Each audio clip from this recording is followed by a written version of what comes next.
I'm obliged to take the floor to respond to some comments. The representative of Israel perhaps did not listen attentively to all council members and other speakers in today's debate. And in our view, it is unacceptable, indeed ludicrous, for an aggressor, an occupier, a serial violator of UN Charter and international law, that is Israel, to abuse this chamber and disrespect the sanctity of this council. And this is not the first time. And by pointing fingers on others,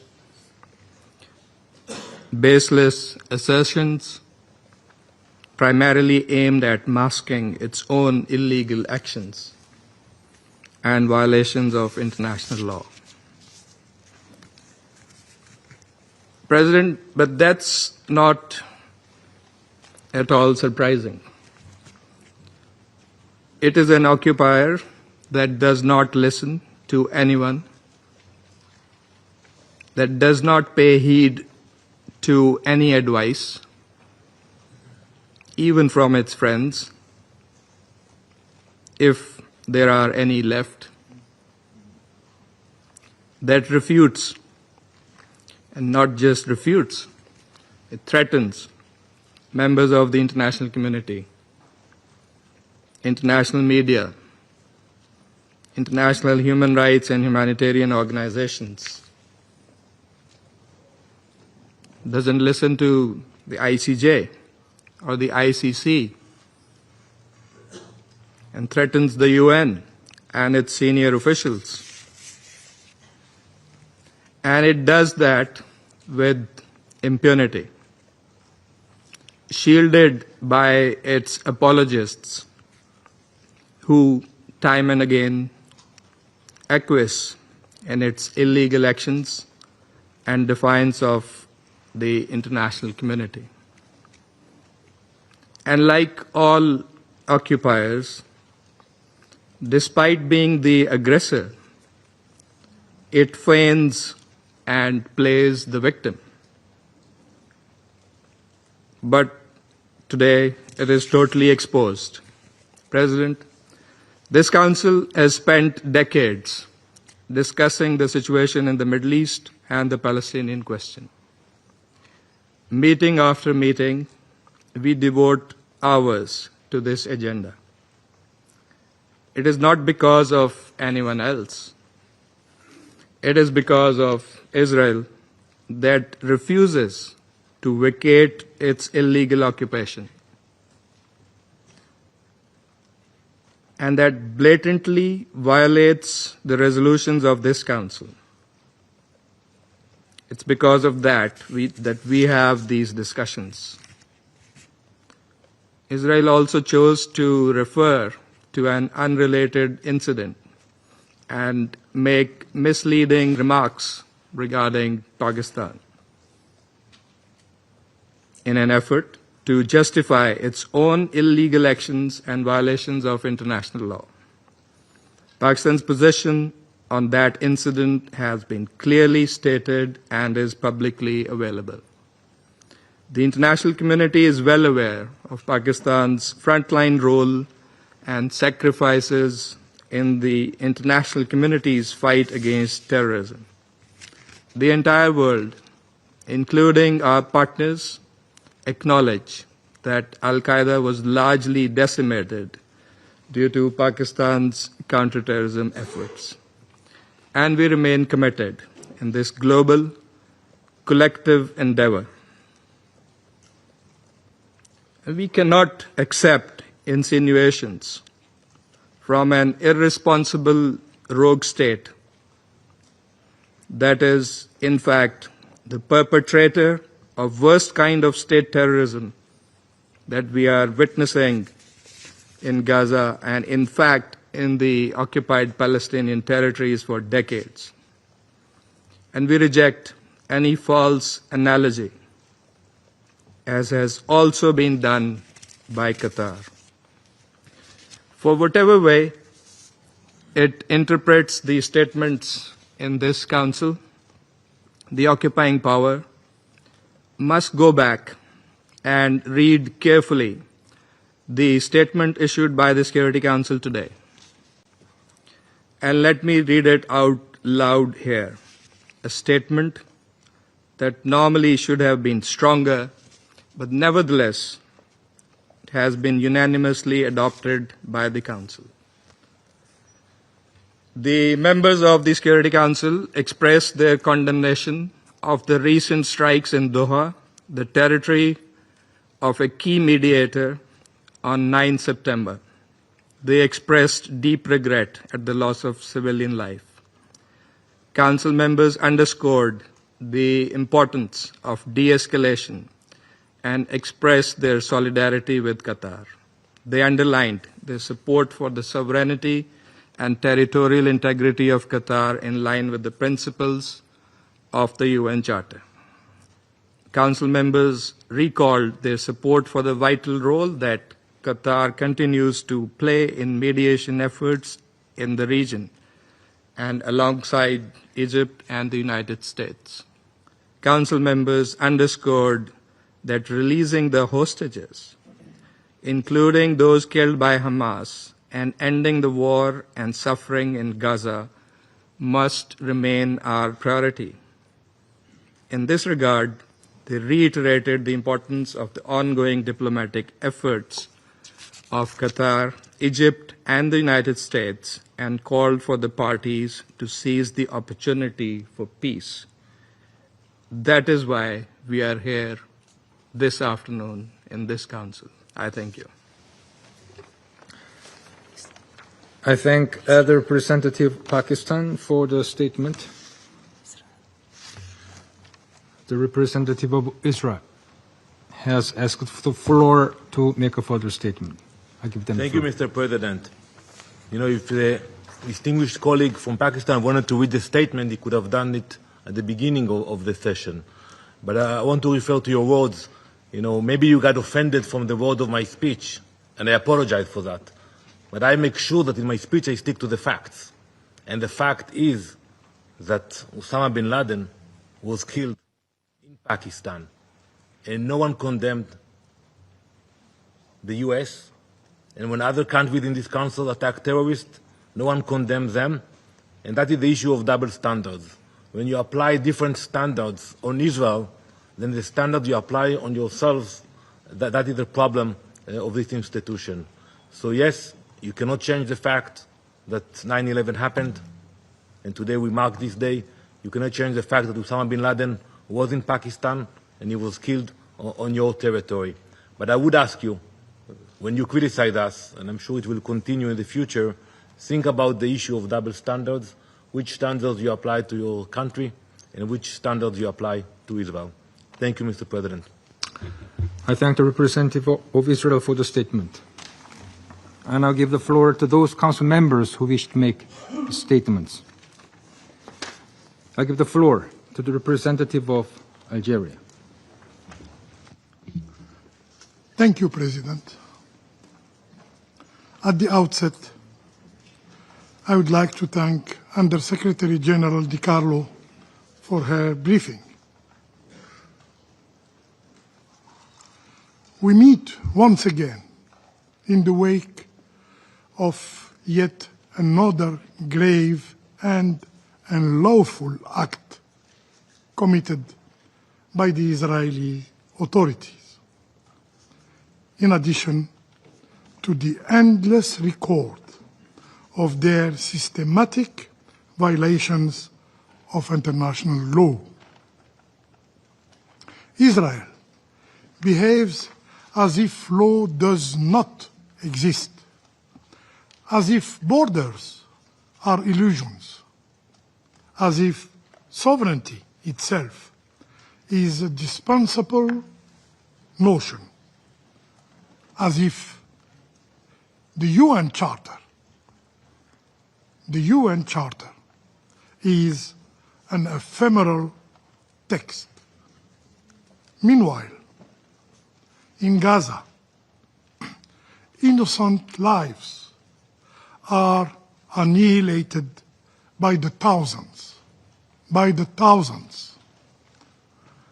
The world watches helplessly horrific image of destruction, devastation, and human despair. Yet, even that current carnage in Gaza is not enough for the Israeli authorities. In the span of days, Israel has struck Syria,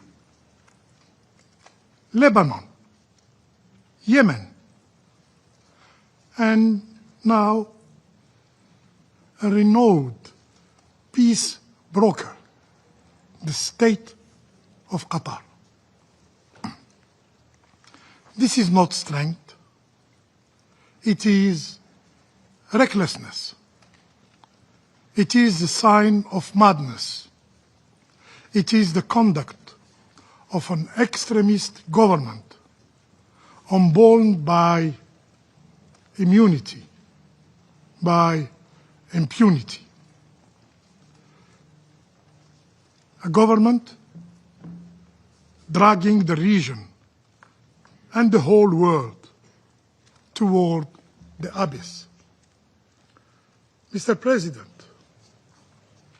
Algeria strongly condemns and denounces the cowardly Israeli aggression that targeted the Qatari capital, Doha.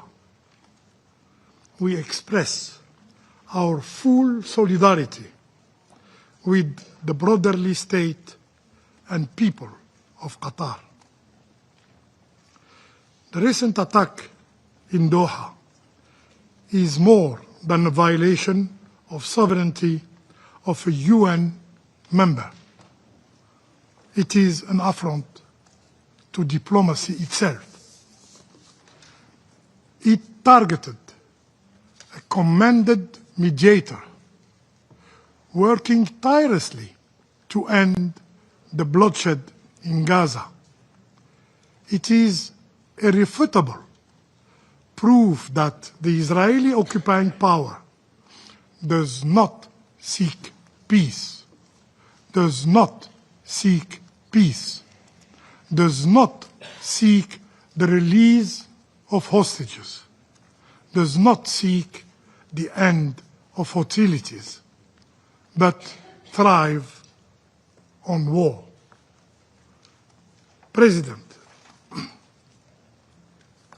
Israel persists in relying solely on the arrogance of brutality, mistaking oppression for power and coercion for security. Yet, history taught us that the path of domination yields neither peace nor stability. Violence brings violence. Impunity breeds war. Silence in the international community and of this very Security Council fuels chaos. And yet,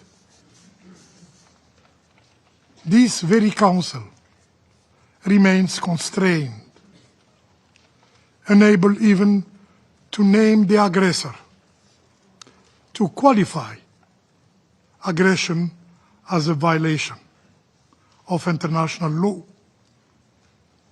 Mr. President, when will the international community awaken to its responsibilities? When will it deter the occupier? When will it halt the crimes and curb this reckless escalation threatening the entire region?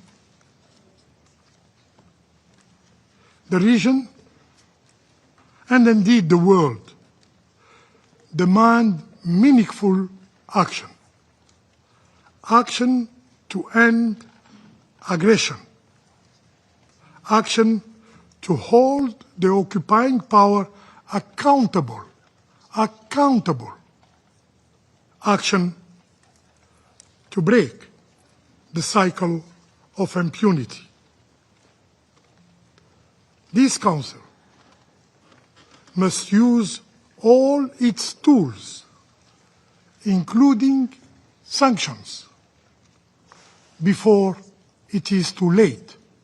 I thank you.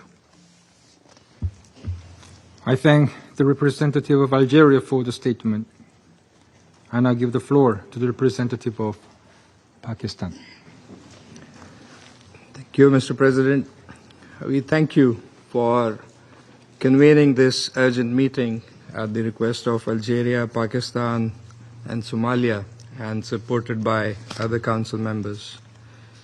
We also thank Under Secretary General De Carlo for her briefing. We welcome the presence of His Excellency Sheikh Mohammed bin Abdurrahman Al Thani, the Prime Minister and Minister of Foreign Affairs of the State of Qatar. We also welcome the participation of the Deputy Prime Minister and Foreign Minister of Jordan, the representatives of UAE, Turkey, Iraq, Kuwait, and Egypt to this meeting. Pakistan condemns in the strongest possible terms the illegal and unprovoked Israeli aggression against the brotherly state of Qatar. This reckless and provocative attack constitutes a flagrant violation of the sovereignty and territorial integrity of Qatar, contrary to the fundamental principles of international law, including the UN Charter, in particular its Article 2(4), prohibiting the threat or use of force. As the Prime Minister of Pakistan has stated, this act of aggression by Israel is totally unjustified and constitutes a most dangerous provocation that could imperil regional peace and stability. The Israeli strikes targeted a residential neighborhood, deliberately endangering civilians, and thus also constitute a grave breach of international humanitarian law. This brazen and illegal assault is not an isolated incident. Rather, it is part of a broader and consistent pattern of aggression and violation of international law by Israel that undermines regional peace and stability. Pakistan expresses its complete solidarity with the government and people of Qatar and fully supports their inalienable right to take all necessary measures in accordance with the UN Charter to defend their sovereignty, territorial integrity, and the safety of all persons within their territory. In a gesture of solidarity and regional unity, the Prime Minister of Pakistan, His Excellency Mohammad Shehbaz Sharif, accompanied by a high-level delegation, including the Deputy Prime Minister and Foreign Minister of Pakistan, is visiting Qatar today.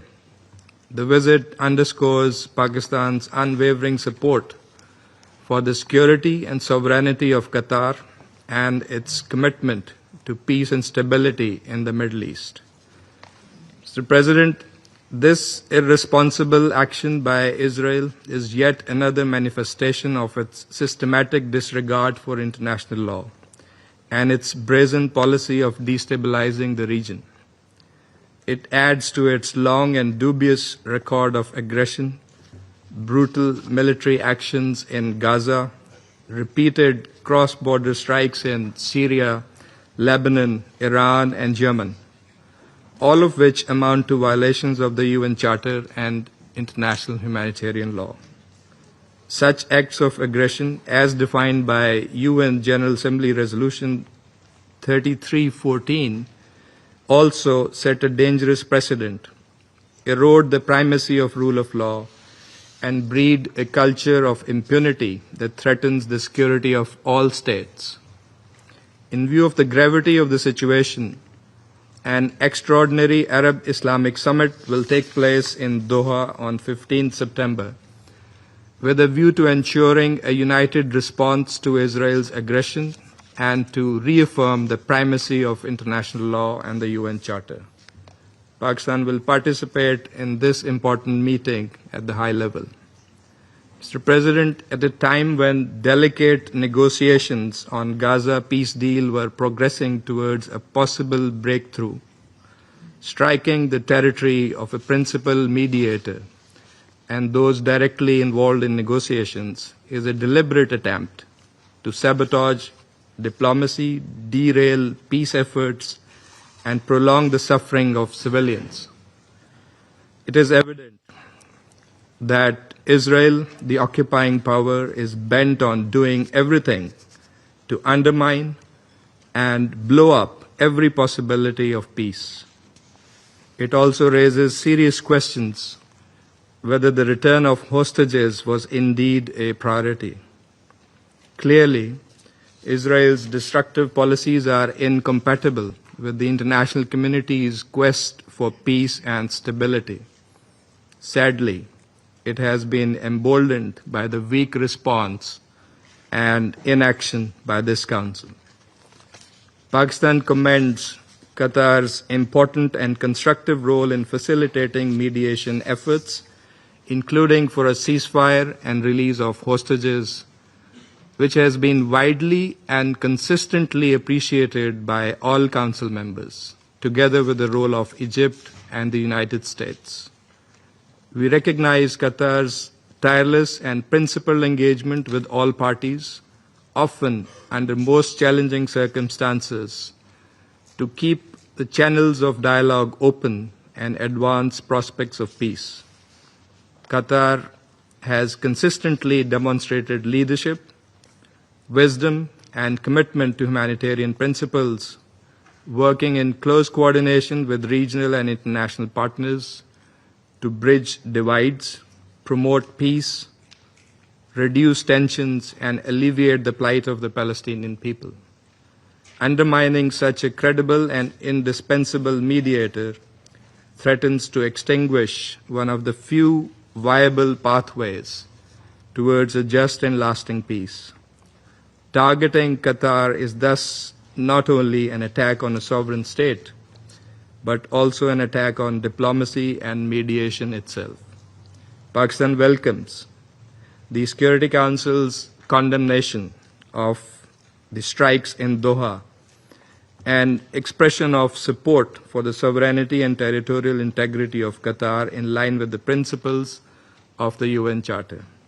The Council must go beyond, must hold Israel accountable, safeguard the role and protection of mediators engaged in peace efforts, and recommit to the centrality of international law and the UN Charter in maintaining international peace and security.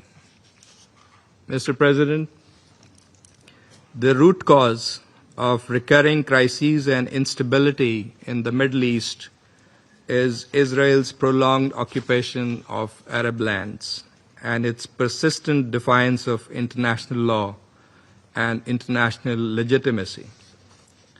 Durable peace can only be achieved through a comprehensive political settlement, including an end to the occupation of Arab lands, particularly the occupied Palestinian territories. Pakistan calls for an immediate, unconditional, and permanent ceasefire across Gaza and all occupied Palestinian territories. Full and unimpeded humanitarian access to the besieged and starved Palestinian population, and reinvigoration of a genuine and irreversible political process to end the Israeli occupation, leading to the realization of a sovereign, viable, and contiguous Palestinian state based on the pre-1967 borders, with Al-Quds Al-Sharif as its capital. Pakistan stands shoulder to shoulder with the leadership and the brotherly people of Qatar in defense of their sovereignty, dignity, and territorial integrity. We remain steadfast in our commitment to uphold the principles of international law and the UN Charter, and to work with the international community to secure lasting peace in the Middle East. I thank you. I thank the representative of Pakistan for the statement. Do you want to watch more videos like this one? If yes, subscribe to our channel and press the bell icon next to it. We have decided to bring videos on something nobody talks about: African politics, economy, and increasing power.